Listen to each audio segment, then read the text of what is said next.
Welcome back, everybody, to Truth and Transparency. Tonight's episode, it is Monday night, January 12th. Welcome again back to Truth and Transparency. Tepe murders. Spencer installed Yale Smart Locks, and they had SimpliSafe home security. Take a look. Here you go. This is the build a model. This is a replica of what the Tepe home had. We're going to talk about it. We're also going to show you this is the question. Regardless on who committed the crimes, how did they get in? But not only did how they get in, it's more in depth than that. The smart lock, okay, you could handle from an app. You could, if you had a hub, which they had SimpliSafe, so it was a hub. So you'd be able to use your SimpliSafe base. This thing is the loudest thing I've ever heard in my entire life. Okay, I set it off once on accident and I could not get it to shut off. Then I unplug it. That does not stop it. I put it in the wash machine just to like close it, see if that would just, because I had to figure out what the heck was going on. This was the loudest thing I've ever heard in my entire life. But this is a SimpliSafe. This is the hub base, and you can connect 100 different type of monitors to it. Okay. So right there, what you're looking at here is this is a motion sensor. So SimpliSafe provides you with, there's two different ones here. If you have pets, you would put it up high enough that your pets wouldn't, trigger it. But you don't want to have it too high up because obviously people aren't like 7 feet, 8 feet tall, right? Then you have your door sensors. You have, panic buttons. This is literally what you're looking at right here. With the exception of they had the Yale Smart Lock on both front and back door. I'll show you guys all of that. And then they had a Ring camera. So what you can do is you can set up, SimpliSafe is amazing. I have it myself, okay? But you can set up all of these different motion sensors so that you can control. The capability is just, it depends on what you want to do with it. And so I got clarification, which is really important, on did their door have an alarm ring where if you open up a door, it says front door open or rear door open or back porch, whatever you're naming it, downstairs window open, living room window open. That's what these sensors are. They get put, and when you're going to open, whether it's a window or a door, that's what those are for. If it gets open, that's giving it that chime. So I got clarification, and Monique's house, Spencer's house, if you opened up that door, ladies and gentlemen, it alerted. It said, front door open, back door open.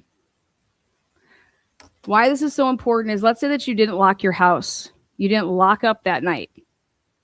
That's not going to prevent that base. And it's a speaker. You can see here it's a speaker. It shouts it out. Okay.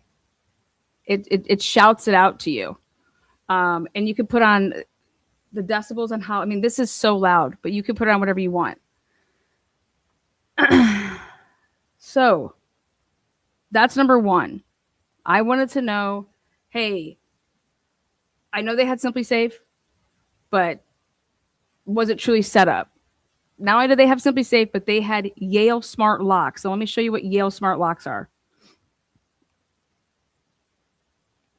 I'll show you this video. It's not that long. I just want you to see how this works.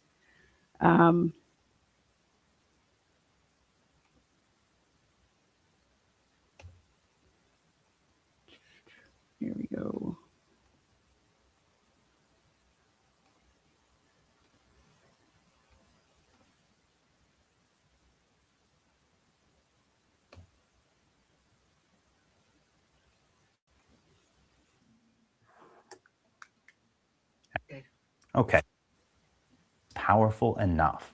Let's demonstrate using this entry sensor. I'm going to arm the system. SimpliSafe on. Home. And you can see if I were to open whatever this was attached to, let's say the front door, the keypad starts beeping, telling me to enter the PIN or the alarm will be triggered. Alarm off. Okay, let's try that one more time. SimpliSafe on. Home. But before I open the front door, I'm going to press and hold the button on this remote. As you can see, I opened and closed the front door, and SimpliSafe had no idea. Let's try that one more time. Now, in my testing, sometimes the system detected the Woo, Lana, what do you got for us today? Lana, what do you got for us today? Well, guys, I am determined and was determined to figure out how in the world this house was, the White House I call Fort Knox, the Tepe's house, a close second here. They had their Ring camera. They were protected by SimpliSafe. You could have, I have right now 3 cameras, probably, 3 cameras on me right now, based on the different angles, I guess. But they were protected. They had their smart locks on their doors. So how does somebody get in? How are you going to be able to get in? Well, I was amazed when I saw,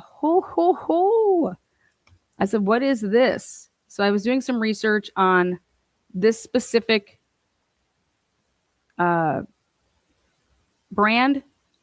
and I wanted to know for myself because I have SimpliSafe. I was like, I want to know about this, okay? This, however, is a little 433 megahertz remote. You can get them on Amazon or eBay for about $2. And even though it's not very powerful, it's powerful enough. Let's demonstrate using this entry sensor. I'm going to arm the system. SimpliSafe on. Home. And you can see if I were to open whatever this was attached to, let's say the front door, the keypad starts beeping, telling me to enter the PIN or the alarm will be triggered. Alarm off. Okay, let's try that one more time. SimpliSafe on. Home. But before I open the front door, I'm going to press and hold the button on this remote. As you can see, I opened and closed the front door, and SimpliSafe had no idea. Let's try that one more time. Now, in my testing, sometimes the system detected the interference and sometimes it did not. For instance, this 5-watt set almost certainly would be detected. In fact, let's try to get this to detect the interference. Come on. Wireless interference detected. Okay, so it did. So I had tons of people writing in chat and writing and leaving comments about, could the system be hacked? Could this? And it's just like, okay, well, let's look into it. Let's see. How do you get into this house? Obviously, if the door was unlocked, you can just walk in, but you're not going to be able to get past the sensors. The sensors are still going to go off. And after I got the confirmation that I needed, which was, did those doors have the front door open sensor on? And the answer is yes. They had those. They had those.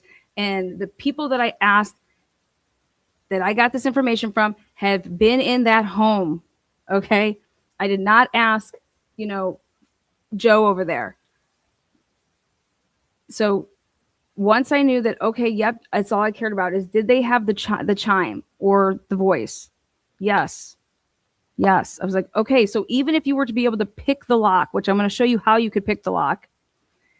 Even if you did that, you still have these, the motion, you still have the sensors. And how are you going to get past that? How are you going to do that? And this is a way that I said, holy shit. So you could actually, if the door was locked with the Yale Smart, I found a way to pick the lock. I will show you how that could happen. And And then you would have to have this type of gadget, okay? And you're going to be able to get past the chime, but here's your motion sensor. And then your third part that you'd have to get past is you get past the motion sensor for the door. You're able to get in through the door, okay? And the big thing is that your phone can get alerted that, hey, when your front door is open and stuff like that, it alerts you. I'm going to show you how all that works.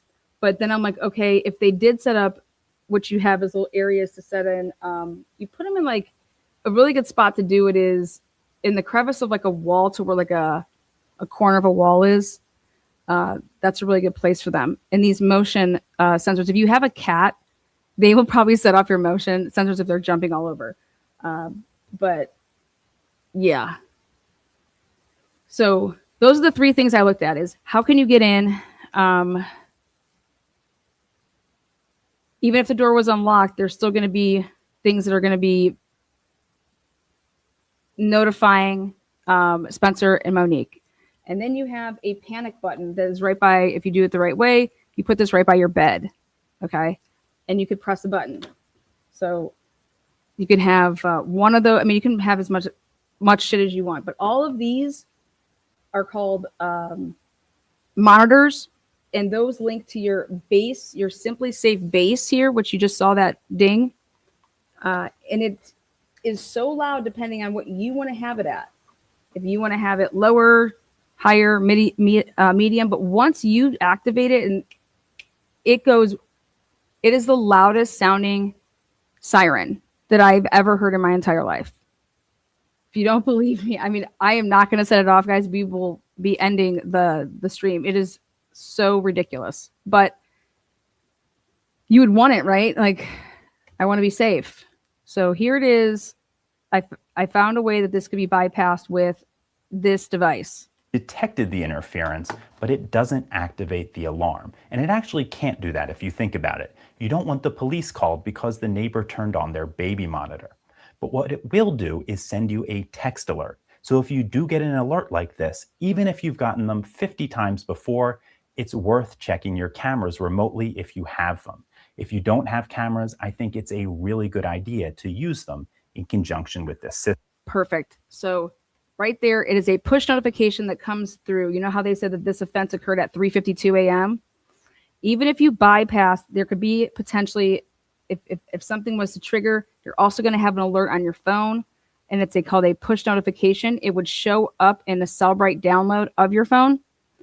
So depending on, I'm going to show you why I think there's no doubt about it. They were getting push notifications.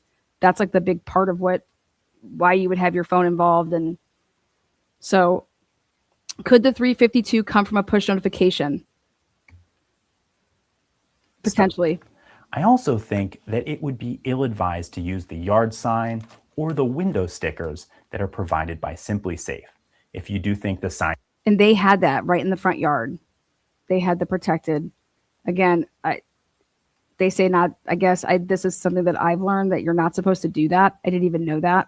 Signage is a valuable deterrent. Get some signs for a different company. There's no reason to advertise the exact system you have, which can give burglars the information they need to defeat it. Okay. So think about that. Yeah. Right. And I think that whatever you can learn from cases is just really important for the safety of yourselves and others. So.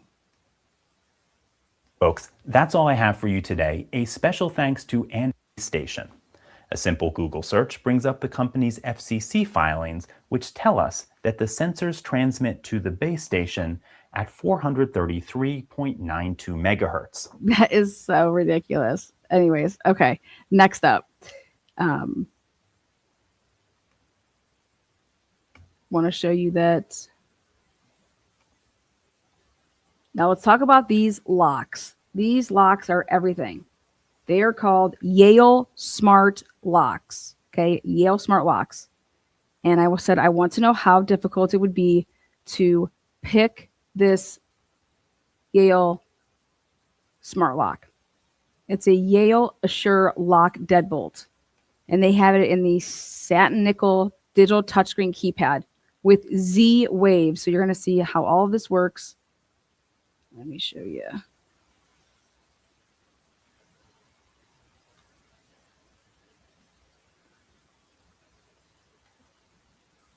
Okay. This is a quick little rundown, and then I have a video. But just so you could see, this is the Yale Assure Lock Deadbolt. Okay. It is the touchscreen keypad with Z-Wave and backup key for front or back door for the entry. And this is the exact model that they had. And I wanted to see all the different features, but you can set it up to, you have to have, if you want to have the voice controlled by combining with an Alexa or device hub, which they did. They had the SimpliSafe. This is the base. That's the hub. You could set up your phone or your smart lock to SimpliSafe. You could also set it up through an Alexa. You could set up through Apple. But here it is. Unlock your door without keys by entering your code on the lock's backlit keypad. Lock the door behind you by pressing any button or by enabling auto relock. Control method voice. You can, so we're going to talk about all the different ways this can work. Lock and unlock your door from anywhere by adding the lock to a compatible Z-Wave smart home or alarm system and an app. The Samsung smart things, Ring alarm, all that stuff. See how it says Ring? So you could do it through Ring. And they had Ring. So I was like, I bet you they went through Ring with this. It requires compatible hubs sold separately, which if you have SimpliSafe, you have that hub. So again, it requires and app so that you cannot use, it says no Yale app is used for this lock. For this specific lock, you cannot just go and get the Yale app, which I think is really important if you want to truly understand what kind of lock they had. It comes with 2 physical keys for added peace of mind. It works with an Alexa via a compatible hub. Features may vary based on Z-Wave controller. I've already said that it requires compatible system for smart features. Now, don't worry about getting locked out with dead batteries. The lock comes with 2 physical keys for backup and will alert you when batteries are getting low. So, right here to the left, this item is right now, I think you buy it for $199.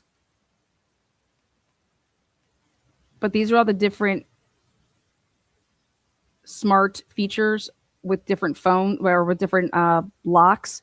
And like I said, again, they had a specific one. It did not have, theirs was not a fingerprint. You can put a fingerprint over it. Okay, this is the one they had right here. And it is not a fingerprint lock. So Yale Assure Lock touchscreen. It is a touchscreen. Okay. Okie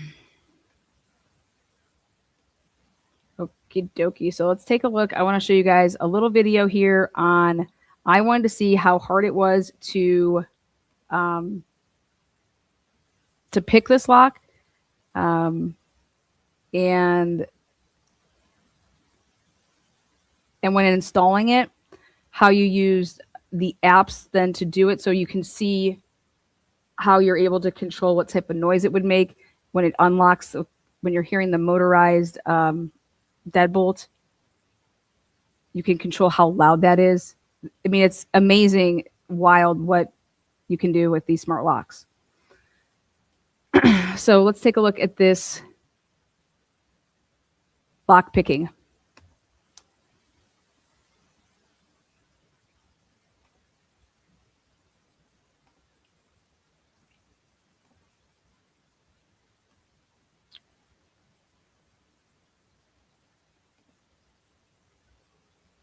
Those of you guys that are members of the channel can go to, I put out a members only post, and you can actually go and visit through that members only post this video again down in the future. Make sure at some point, I'm never going to tell you guys how to think. At some point in this video, you're going to have a an opinion. And, thumbs it up, thumbs it down, make yourself known.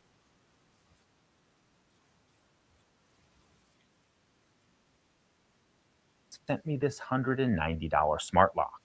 Now, I should start by saying that I don't really have the expertise to evaluate the security of the wireless features. I've heard mixed reviews on that front, but don't really know enough to comment. As for the mechanical components, I have taken this apart and don't see any obvious blunders that would allow a low-skill buyer. And that's what we should expect from a company like Yale that's been making locks for 150 years. But that's not to say that the pick resistance doesn't leave quite a bit to be desired. So let's see what it takes to pick this open. We have a quick set keyway. I'm going to use top of the keyway tension with this 50 thousandths thick pry bar and a standard hook of 25 thousandths. Nothing on 1. Might have gotten a click on 2. Click on 3 and we dropped into a false set. 4 is binding, little counter rotation there. And we just got this open. Okay, those who were paying careful attention may have noticed that I only picked 3 of the 5 pins. 2, 3, That looks way and too 4. easy for me. Okay. So I wanted to watch a little bit more. So check this out. If you guys want to learn about this, this is just, he's a Dr. Michael McKee. He uses his hands for surgery, right? Do you think that he would have saw what type of lock they had, potentially purchased his own, and was practicing to be able to pop this thing? Because it doesn't look that difficult, right? If I look at the key, my best guess is that we have driver pins that were too short in slots 1 and 5. But let's take this apart and see if we can confirm that. I was amazed by this. This type of stuff like just kind of blew me away.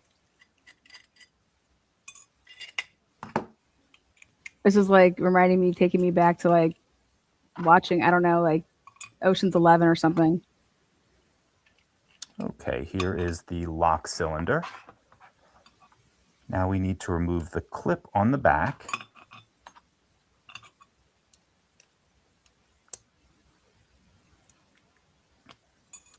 Now we should just need a key and a follower to get this apart.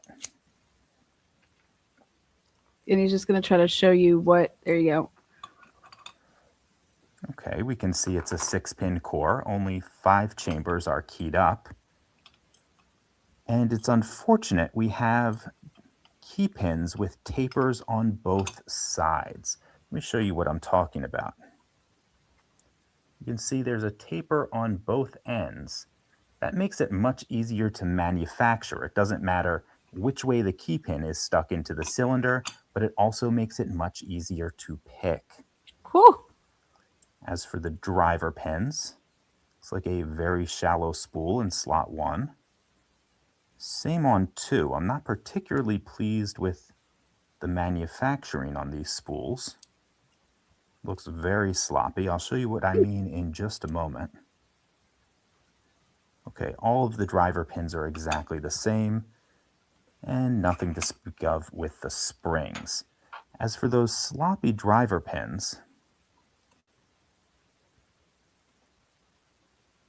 Is this thing muted? Can you hear me now? Hold on one second. Let me leave.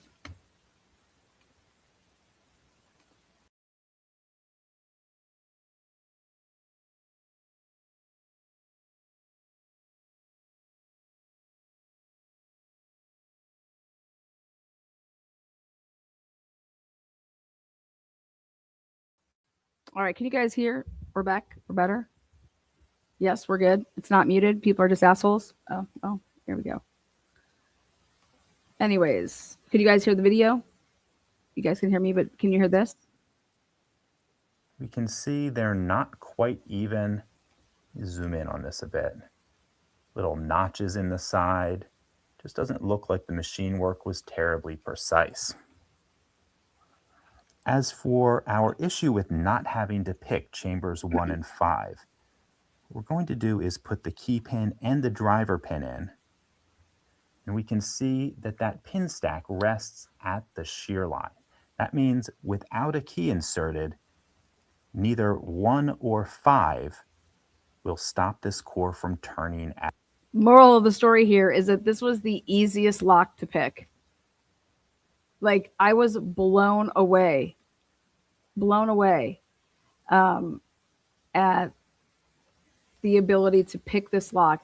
And so if we want to talk about somebody that waited 10 years to commit this crime, okay, He's a student of learning to he just went to medical school. Then he did his residency.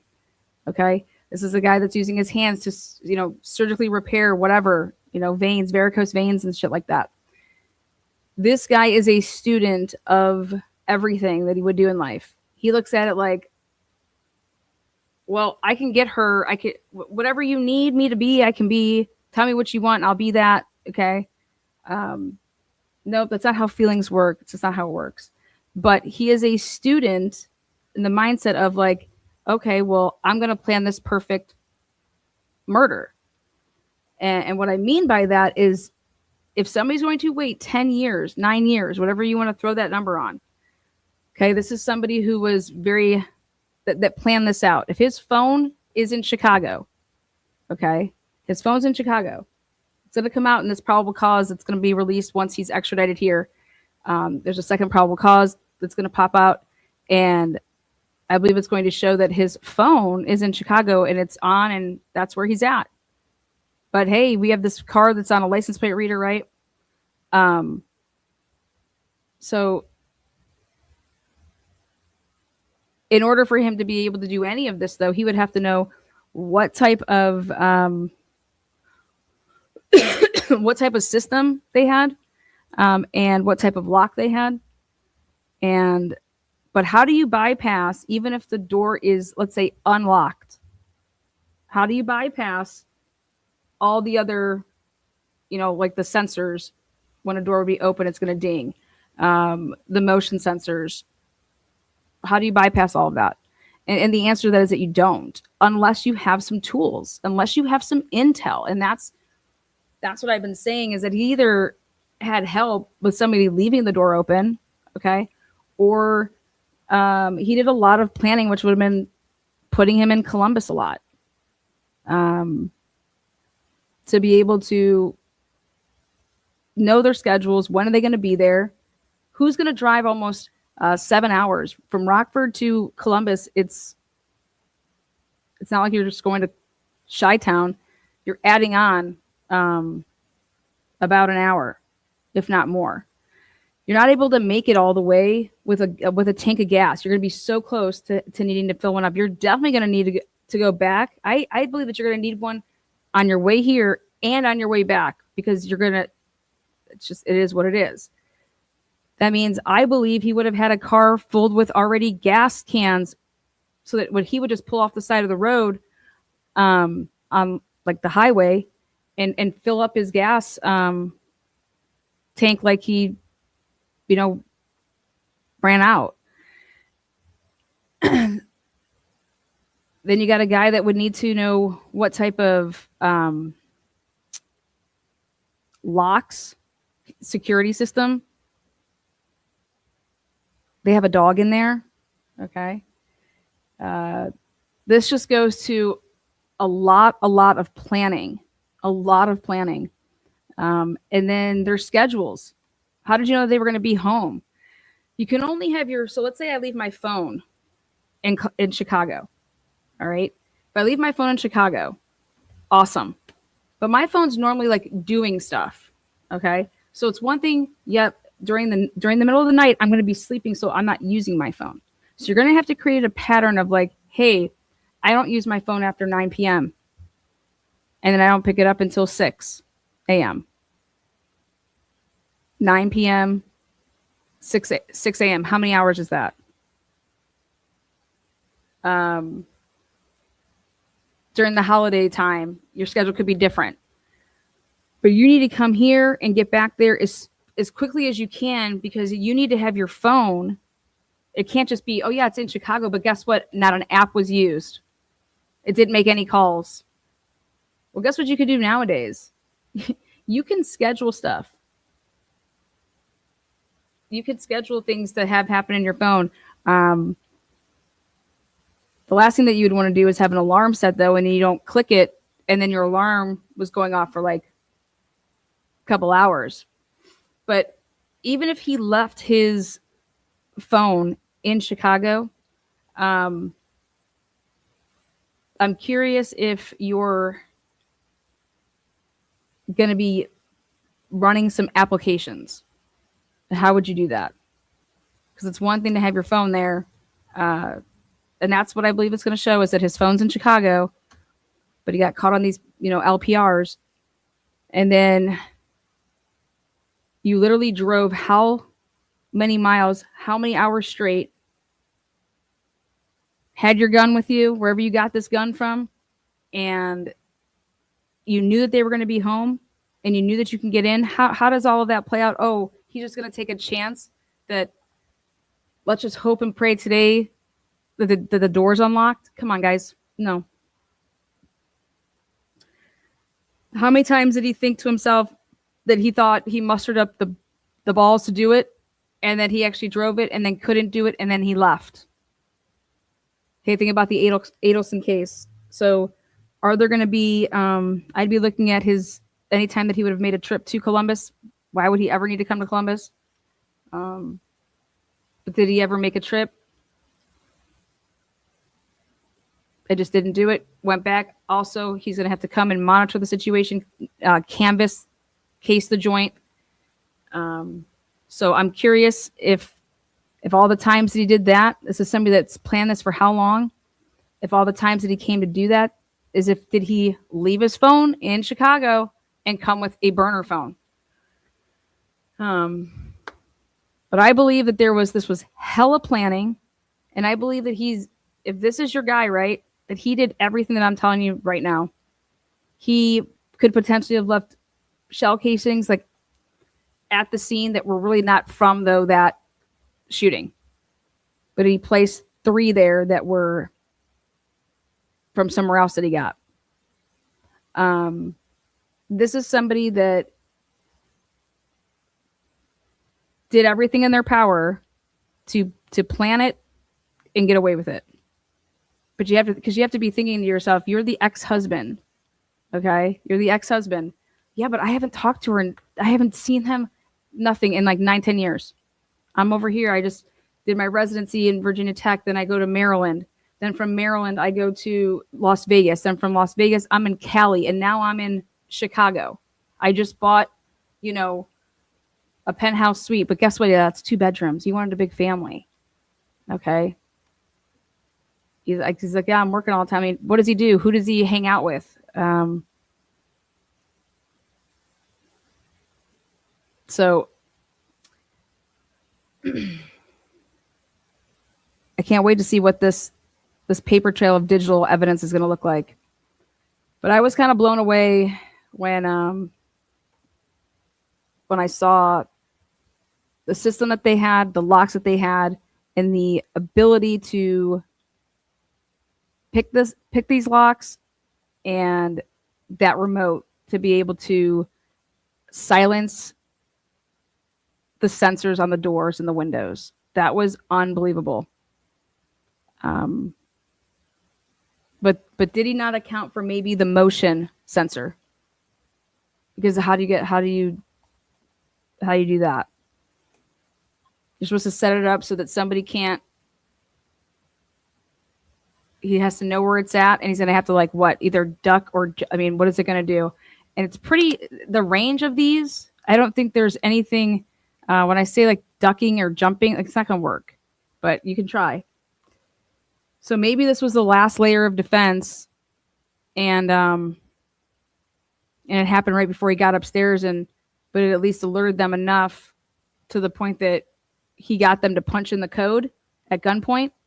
And then therefore it didn't alert anybody to be dispatched. I know that they call you. Again, if you're at gunpoint and you give the code because you have a gun to your head. I think this whole 352, to say it on the dot, they're getting that number, I believe, from the surveillance system that they have in Trinity. People have said, I think it's the Ring camera and it heard gunshots and the Ring camera caught it. Potentially. Sure. But I want to know how he got in. I want to know how whoever did this, he's innocent until proven guilty.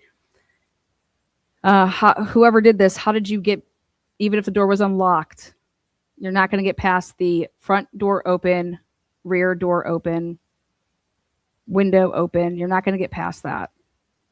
and it definitely sends a push notification to your phone. So also the house was equipped with that. It was equipped with those charms, like the chimes. So again, if you're just joining, I was shocked when I saw this little remote. I was like, what is this? What is this? And you could buy it off of Amazon for $2. I was like, that's wild. So I wanted to share that with you guys. I've been doing research on it. What do you guys think? What about the basement door? What about the basement door? There's no entry from the basement. Can you turn off that notification stuff off? I mean, I don't know why you would, but definitely you wouldn't with children. It was definitely on, and you wouldn't with children. 4th Street is a very busy road. If I was to ever live on 4th Street with children, I'd be like the front door would be Fort Knox, and nobody is using that door. Okay, we're going in and out the back door. The kids are, everybody's using that.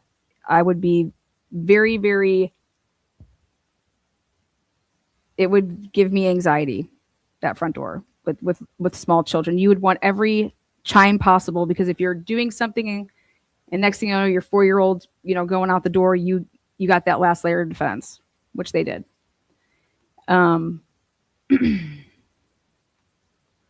Also, I want to show you guys these license plate readers again. Take a look.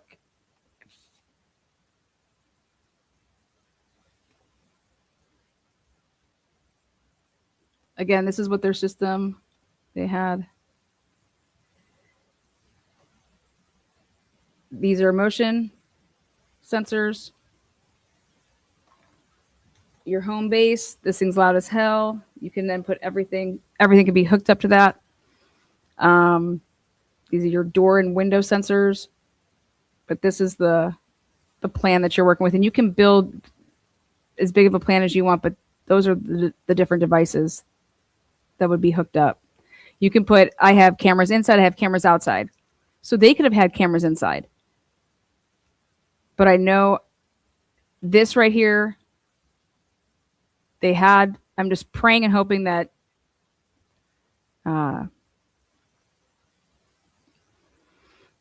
I'm hoping that they have, I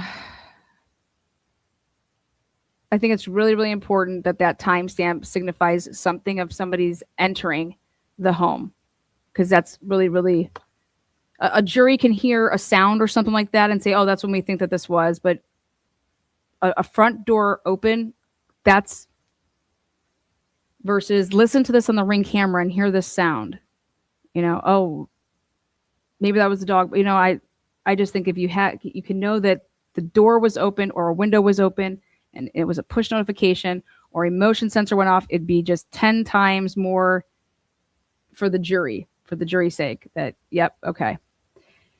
So I'm hoping it's something like that. And that home had the capability. Here are these LPRs. So this is what they got the probable cause off of, is the LPRs. Look at this. This is the LPRs in their area. I went and looked, pulled it up. This is Columbus, Ohio. This is my neck of the woods. Go Buckeyes. This is in my backyard, basically. And what you're looking at here is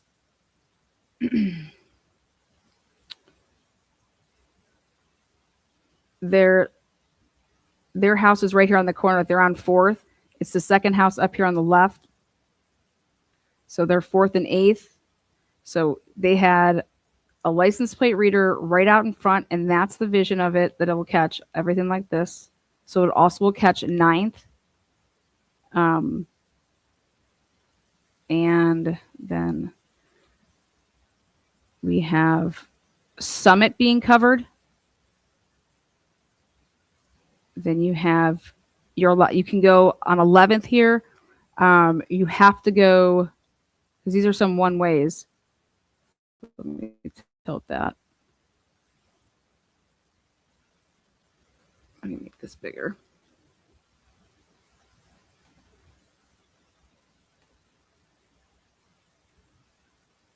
They were passing off with surveillance cameras from neighborhood citizens as well as commercial.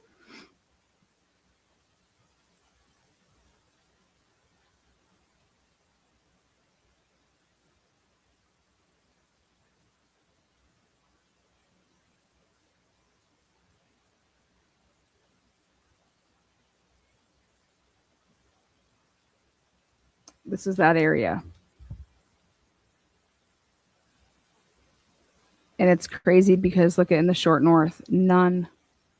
Look at that. Unbelievable. Unbelievable when I saw this. I said, wow. Because the way that you're going to try to get out of here, your exit points are, you're going to, I was saying how there's no way that you want to park a car with between where Grant is, which is right here, Grant Avenue, and a High Street. See, North High? If you parked a car within High Street and Grant, I said you are going to get caught, in my opinion. I said you would have to walk. You'd want to park your vehicle at least 5 blocks. So if you count, there's 8th, 7th, 6th, 5th, and then right here is where you're talking about getting on the highway over here, taking 4th. I'm sorry, it would be coming down Summit, but because 4th is one way going north, Summit's coming down south. But you have to be, your car has to be off in this area, like I said, 5 major blocks. Otherwise, if you thought that you were going to park, like I said, between Grant and High Street, inside that 5 block area, you will get caught. And I believe that he did. And I said that you needed to be on foot at least 5 blocks, north, south, east, or west. And if you weren't, I said I counted 27 cameras within just that area. So I was shocked. I was shocked how many cameras were in that area. I was shocked how many cameras were right next to their, to their home. But they said that they identified somebody, that they were tracing back the footsteps of this person, and this person gets to a vehicle. Okay. And so this person gets to a vehicle, and that they weren't able to make out what the vehicle was that the person got in, but they weren't able to get a license plate off of like a ring or somebody's surveillance camera from the person's car, but they were able to get like a make and a model, I believe. And then I believe they took a make and a model and they entered it into a database in this area, or they signed X amount of, officers to go through the different license plate readers during that block of time and manually go through and be looking for, hey, we're looking for a white Honda Elantra, okay? Whatever the fucking vehicle was that this person that they saw get in, we're like, we don't have a license plate, but let's go to our license plate readers and look at them and see if any of these have caught a vehicle that matches the description of the vehicle that we have that person walking back to. And I believe that once they found those, hey, let's say that we just had 4 cars. At that time at night, I mean, how many people are out driving? But then of those 4 cars, they had the license plate, so they put that in Leeds, and Leeds then kicked out 4 names of the registrations of those 4 cars. And one of those is Michael McKee. Well, who's Michael McKee? Well, oh God, the family mentioned him, or oh God, one of the, a friend or somebody. Or they then pump it in to another database that would tell them who this person was ever married to. Who are they connected to? Who are their associations? Oh, wow, Michael McKee was married to Monique. Wait, what? He had what? Wait, Nevada plates on that car? he had a Nevada driver's license. I don't know if you guys know that, but if you look at the charging documents, the complaint, right there at the bottom part, they say he's only 6'1". He looks like he's 6'4". He's so broad. His shoulders are so broad. But he had Nevada driver's license. So I'm curious if the vehicle that he drove, if those had Nevada plates. Again.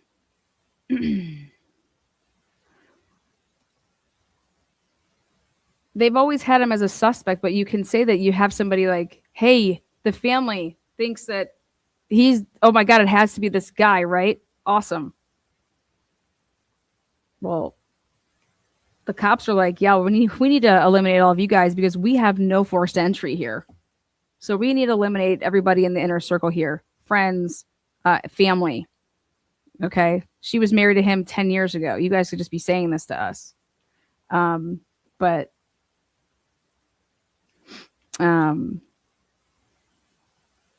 well, I hope that they use license plate readers. If they really truly didn't lose license plate readers, I think that they're going to be in trouble. If his vehicle truly is not on a license plate reader and they actually have the license plate, I think that that's not a good thing. But I read right here the document that's telling us that. So you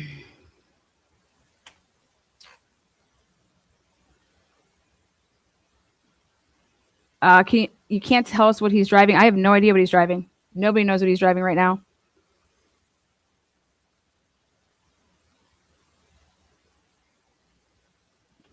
I know that some stuff may have leaked. We were trying to follow the flight tracker awareness app out of Ohio to see what planes were coming and going, and they disabled us to be able to watch for some of the planes that were when they want to extradite people or when how government's doing something, the different planes that they'll use. So we were trying to track to see if there was a flight log for any of the planes that had more than 4 passenger planes. So we have no word over here yet, though, that he's like en route or anything. Last time we checked, he was still in Illinois.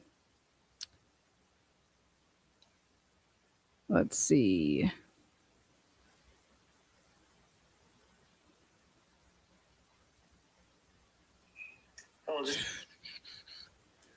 And then here is your Yale real life demo. Again, if you're a member of the channel, you'll just automatically get an alert and it lets you know like, oh, Lana posted a message and I posted the real life demo for the Yale product.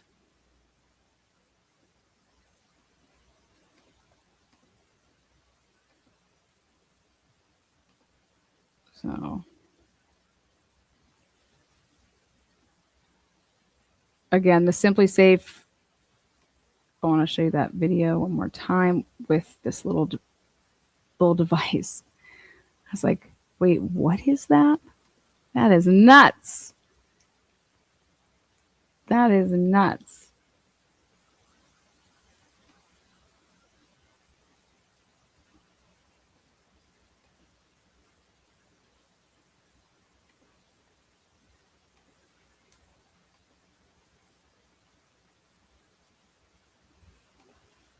All right, here's the demo.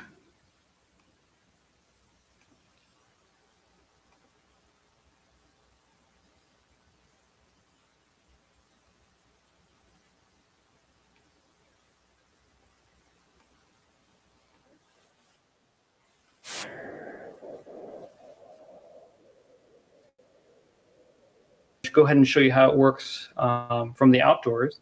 So to lock the door, you just kind of put your hand over it and the lock will come out.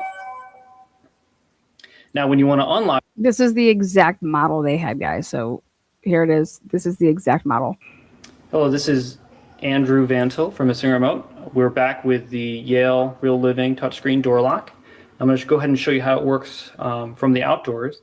So to lock the door, you just kind of put your hand over it and the lock will come out. Now, when you want to unlock the door, you can't just touch it. You have to, again, put your hand over it to activate the screen, and then you type in. See that right there? Think about that. Think about if you could just think that you would just be touching it and it's going to come on. You'd have to like know about this lock to be like, oh, I have to cover it all like this and then do it.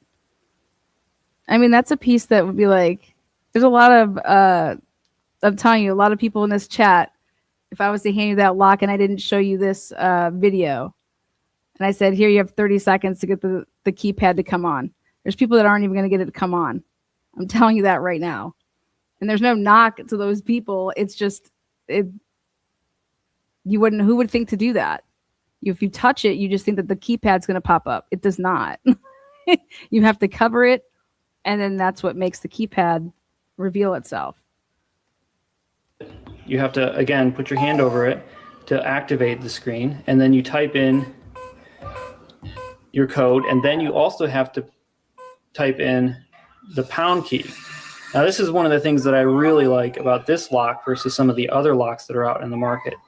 Like, for example, the quick set lock, you just type in your number, and once you hit the right number, the door unlocks. You don't have to opt into submitting that number to the lock to test it. So this is actually a more secure system of setting it up, as well as having a full numeric keypad versus the, 4 or 5 keys that are on the quick set lock. One nice thing about this guy too is that if you try to put in the wrong number enough times,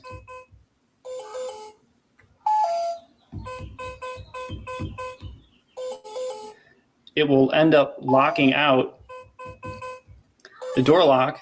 We just keep banging them in until, I think it's 5. and so you can see now here in the bottom, it's flashing, and basically it deactivates the keypad to keep people from trying the lock. And then guess what? You get to pick. You get to pick how long it stays deactivated. You get to pick if it's a 30-second deactivation, and then it can just be used again, or if it's a minute to. So you get to determine how long you want it to be deactivated to be locked up for. And I'm over here thinking, who the hell would pick 30 seconds? I'm sorry, but that's a lot of tries. Okay. No, I'm not picking 30 seconds that it gets to like pop back into play. Until it unlocks eventually. So after, this is a programmable feature, how long it will deactivate itself. Of course, you can always use the key to unlock it if you fat finger it enough times. But I have it set up right now so that after about 60 seconds, it will turn this feature off and make it active again. So let's just wait for a bit. So if this was locked, okay, obviously throw it out the window. If you think that they didn't lock their doors, which that's not, I mean, throw it out the window. But if you think that they didn't lock their doors, okay. But you have to either know the passcode, okay, or pick the lock. Or I'm not going to go in this way and I'm going to try to get in through what? The egress window? Sure. Well, everybody that knows it, they have, like I told you, that's where you're running into this beautiful device, which I would rather have somebody try to come through that, because it's going to say, downstairs window open. As soon as you open up, because as soon as the window goes ajar so much, because these spread apart, it starts saying it. It starts saying it as soon as you start to go, once it's like 2, I think it's like something like 2 inches.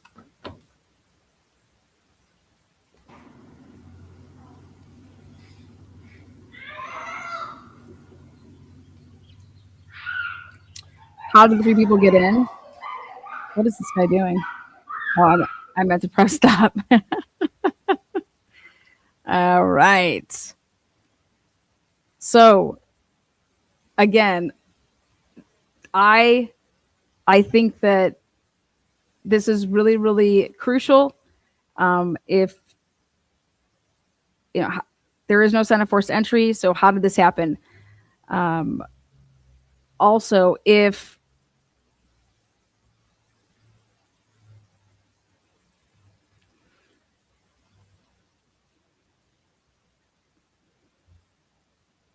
you were messing around with the lock, right, to try to pick it, let's just say, and you didn't have the code, and you didn't have a key, right? Because how would you get that? How would you get the code? Do I believe that they talked since then, since 9 years ago? Absolutely not. Absolutely not. Absolutely not. People think that they could have potentially rekindled some like affair. Absolutely not. Again, that's my opinion. Absolutely not. I don't think that we're going to see any type of communication between either one of them. There could be a potentiality that he would have reached out at some point to say, hey, I hope that you're doing well, and I'm really sorry about how things ended. I was just so stressed out about school, and I'm just so glad that you're happy, and I hope that you're doing well. If there's something like that, that would be like, 6-7 months ago. I think that he may have an excuse for that with the whole court thing, that glitch. But no, I don't think that they were having an affair. I don't think that he had a key to the place. I don't think that he had the code of the place. And I don't think that's going to come out. I'll be absolutely shocked. Absolutely shocked. But I do think that he had some intel here. I do think that he had some intel, meaning he knew this lock. He's a surgeon. He's like, okay, I'll just teach myself how to pick this. I'll go buy it. Okay. I'll practice on it. And damn well he didn't pay with a credit card or a debit card to go buy this lock. Do I think that those are all potentialities? Yeah. Anybody that would sit there and fester and commit a crime like this all these years later is somebody that would do all of those things. 1000%. I'm hoping that he messed up and maybe viewed that wedding video, not thinking that it could ever be linked to his area that was viewing it. I'm hoping that maybe YouTube solves the case. Maybe there's a case that YouTube has a big win with, and here he slipped up and he was watching that video, over and over, or right before the murders, or maybe he watched it while he was actually physically in Columbus and it showed where he was, located, and he didn't have a VPN on and an IP address, traced back to him viewing that. Again, you're not going to be able to just say this guy was viewing a video and therefore he's the killer. Sorry. But that's just more circumstantial stuff. So I wanted you guys to have the information that I had. I think that we've been talking about how did this person get in? Did they have help? Or did they help themselves? Did they educate themselves? And this is, he's a student of, he wants to educate himself. So I could see him doing everything like this. Why now? It's so strange. Absolutely. But anybody that thinks that they're smarter than everybody else, you're going to know you're the ex-husband. And we had a horrible, Monique was out there saying, this man has said that when he is done with his residency, he is going to take his signing bonus, $500,000, and basically buy a house that's right next door to me, because he said, I'm never going to be living, without him. And if he doesn't stop these delusional thoughts, I may have to get a restraining order one day. Okay. Yeah, granted, are those text messages, are they even going to be able to come into play? That's hearsay, right? if she's just writing that in a text message to her friends or to her sister or to her mom,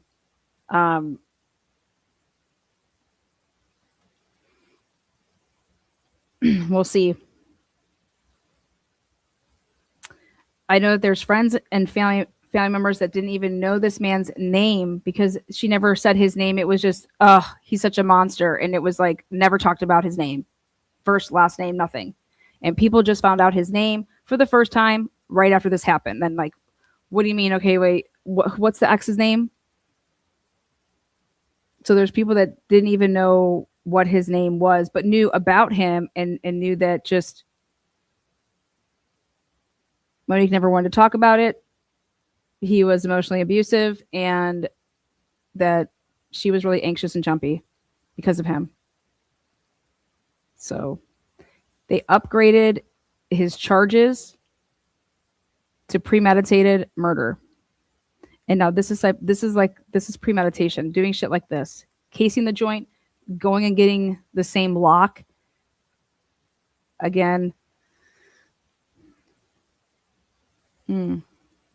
I think leaving shell casings that weren't that were out, from a different, just bringing some with you, leaving them there. I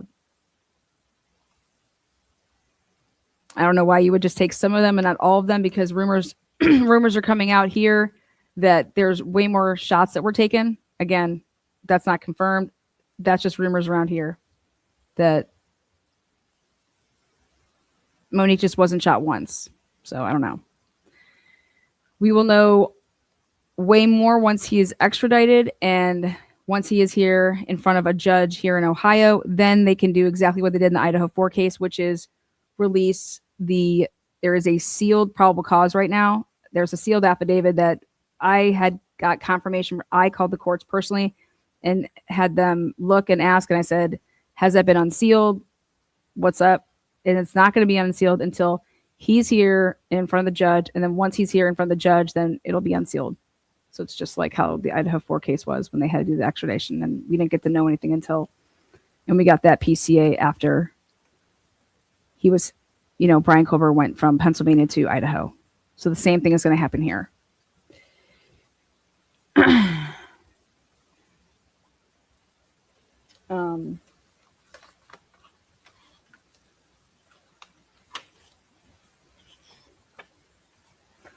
I will tell you that to close it out, T-Mobile, Verizon, and AT&T have 20 towers down in Columbus, right in this area.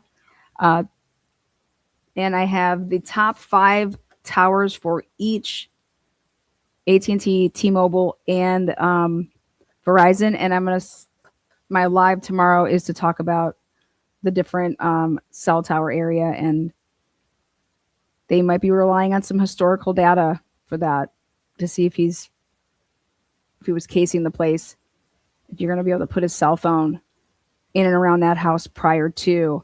And I just think that he covered his tracks with that. I don't think that he traveled with that phone. So we'll see though. Is there a way to disarm the alarm? Yeah, when you get in, you can disarm the alarm if you know the code. But even if you disarm the alarm, you mean once you get in, so when you unlock the door, boom, boom, boom, that's going to unlock your door. But you have an alarm that's on your door, right? So then you're going to have to turn to your keypad and pump that in. And you only have 30 seconds to get that in. Otherwise, it's going to go off. SimpliSafe allows you 30 seconds. And then you're going to get a phone call from them. And then they dispatch. And their house, a cop could have been there in 2 minutes. So close. I believe that he's pleading not guilty, and I believe that he is going to bring in a powerhouse defense team. No, that did not happen. There was no dispatch, nothing like that. Now, are you saying, did it happen that SimpliSafe called them? We don't know that. SimpliSafe could have called and he could have had a gun and told them, say the code. And so when you get that phone call, you have to say your code. So, yeah. Well, I just want to say thank you for joining in. We will be back at it tomorrow. And we are staking out. They may move him in the middle of the night. We are not going to miss him coming. Even if I go live at 3 a.m., I'm going to pull a JLR, man. Boots on the ground JLR. What's he been up to lately? Again, thank you guys so much. You guys rock. All the moderators, thank you. Everybody who's donated and supported the channel, thank you. We're in the midst of, we're debating right now if we should get the it's 60 dash cam / body worn camera of the incident, but they said it would be heavily redacted. But I can find pepper in a bag of shit, so I'm like, what if they don't catch something? That's like the temptation for me. I'm like, dude, they can't catch everything. Maybe we'll get something out of the. They have 60 total cameras between dash cams and officers. A ton of people were working the case. I said, are you guys exaggerating with 60? They're like, no, about 30 officers, 30 dash cam. That was just an estimate. So it's probably like 17, 19, 6, 7. But again, thank you guys so much. We'll see you on the next one. Good night.